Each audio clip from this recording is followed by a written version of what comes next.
Not going today. I'm curious what you're going to be looking for out of Keaton and Feet as they kind of take the helm and handle those duties. Yeah, I think, things that we want to do as a team, which is defend, get the ball off the court with pace, and move the ball. Just facilitate, for other guys and be ready for, when they're open, shoot. Don't want to make it overly complex. Coach Quin, from your time going against Memphis in Utah to now, how has there evolved offensively with more of the action, like off-ball actions, more of the 45 cuts, more double drags now from just having John Morant run pick and roll in the middle of the court now?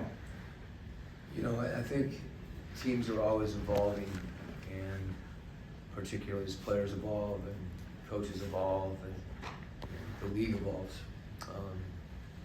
So, the way that they're playing right now, the speed with which they're playing, ball's changed in size a lot, and I think the biggest thing is, everybody on their team drives the ball. Whether it's Ja or Bane or whoever. So they're really good at getting in the paint, and they put a lot of pressure not only on an individual defender to stay in front of the ball, but on your help defenders as well to try to come over and make it hard, and then you have to guard throughout a possession because they're very good at once they get in there kicking the ball out.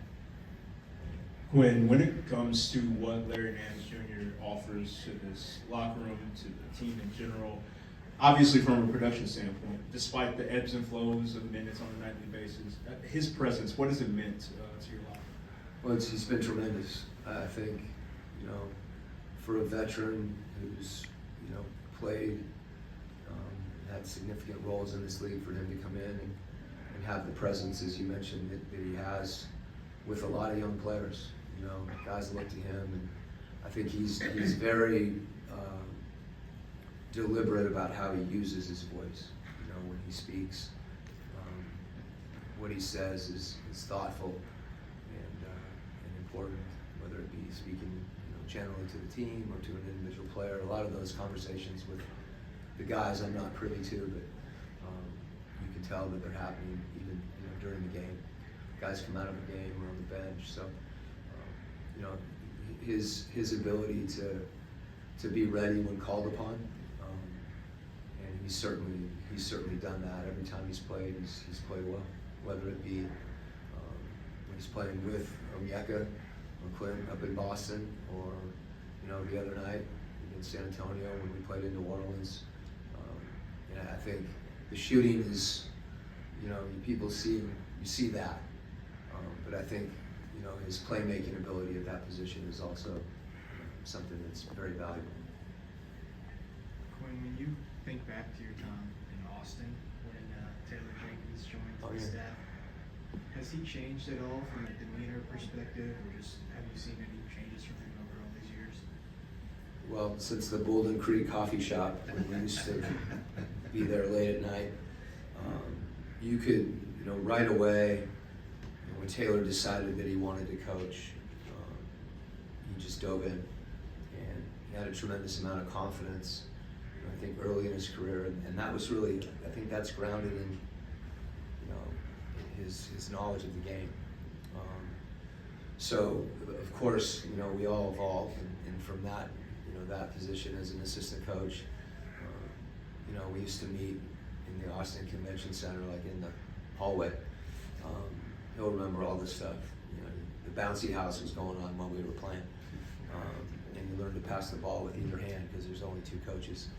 So, of course, there's an evolution from that point, but I think no matter what, those are fond memories, and I have great respect for Taylor, and also a lot of gratitude for what he did for me as an assistant. So certainly he's evolved into a terrific coach, and the job that he's done in Memphis, the all-time winningest coach, right? It's pretty impressive, and it's not surprising to me. I don't think either of us at that point at the Zaragoza Rec Center were planning on coaching two teams in the NBA tonight, but we had a lot of fun and I think helped each other get better.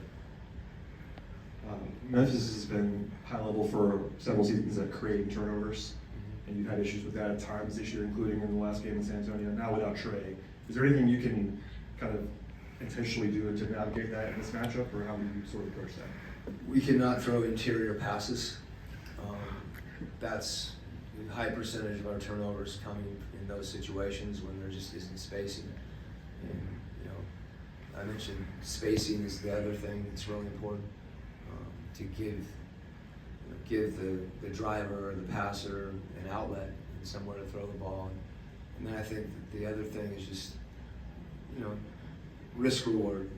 Sometimes there's times when we can get loose with the ball, or you want to score a little too quickly, and you just have to trust that still might happen in a possession. But because those, as much as anything, those turnovers, like a missed layup, you can't defend against them. So they impact the game in multiple ways. So as I mentioned, I think our consciousness of having our eyes out, and when the basket, when there is a crowd or there's rim protection, to make that play is really important. And then for us to continue to try to be very specific about what plays we make.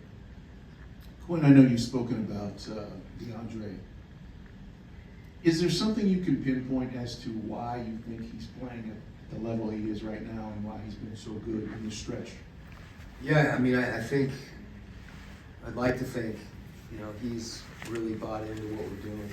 I think shooting transition threes has been something, it's almost like he can shoot, and he's always been able to shoot. But I think that his recognition of where those places are, what those times in the game where he can be even more aggressive. So his lack of, doesn't hesitate right now, and I think his willingness to shoot threes, sometimes contested threes, with his size, and then the aggressiveness with he's attacking the rim. Those two things in my mind really set up the other part of his game, where he does have the ability, to rise up and hit a contested mid-range shot, which is something that all three of those things are call that being the three-level score, and I think that's what he is because he's playing the game that way offensively. I think he's just been really efficient in how he's played. And, he may not be the most vocal guy on our team, but in many respects, he's as much of a leader as anybody. Thanks, Coach. Okay.